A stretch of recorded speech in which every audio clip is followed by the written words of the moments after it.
Report. I'm Amy Goodman with Juan Gonzalez.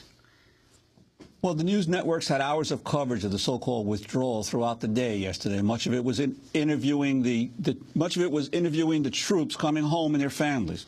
But we're also joined by an Iraq war veteran, one you probably won't see on CNN or MSNBC.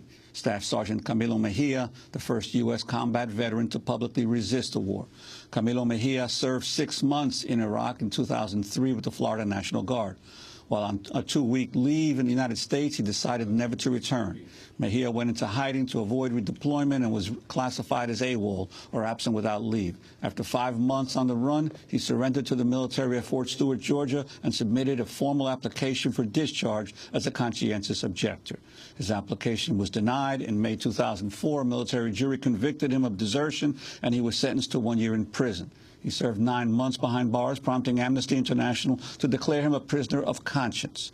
He wrote a book about his experience called The Road from Ramadi, the private rebellion of Staff Sergeant Camilo Mejía. He is the former chair of Iraq Veterans Against the War, and he joins us now from Miami.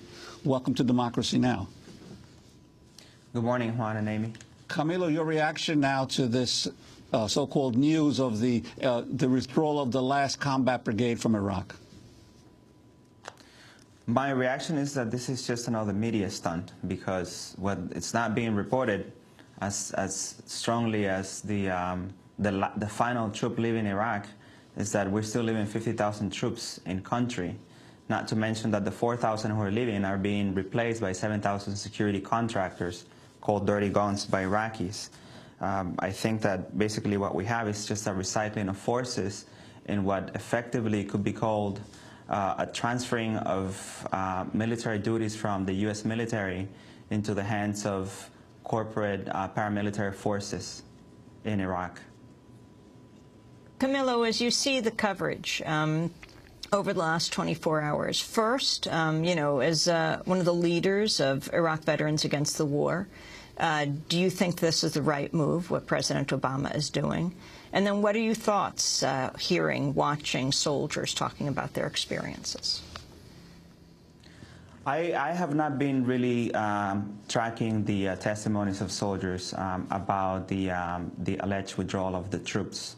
But I do think that it's very troubling to see how the corporate media are covering this withdrawal, because very little to nothing is being said about the fact that we are privatizing just absolutely everything. Now we have the situation in Iraq where huge contracts are going to be given to these corporations to do what the U.S. Army used to do. Not that one is better than the other. I think there probably will be less accountability for private security contractors to be doing the job that soldiers who are at least subject to be court-martialed, but are now going to be in the hands of people like Eric Prince and people like that. We already have over 100,000 contractors in Iraq operating, many of them operating in the capacity of mercenaries.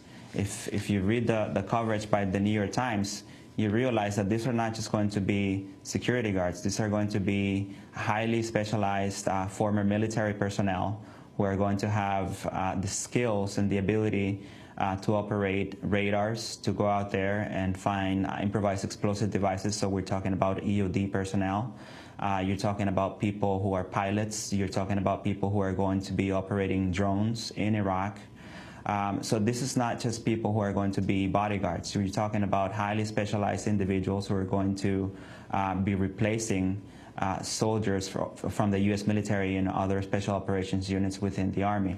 So basically, it's the privatization of military occupation. It is what we're witnessing by now, the transferring of military authorities and duties from the U.S. military into corporate paramilitary forces. Camilo, we have to break, and then we're going to come back to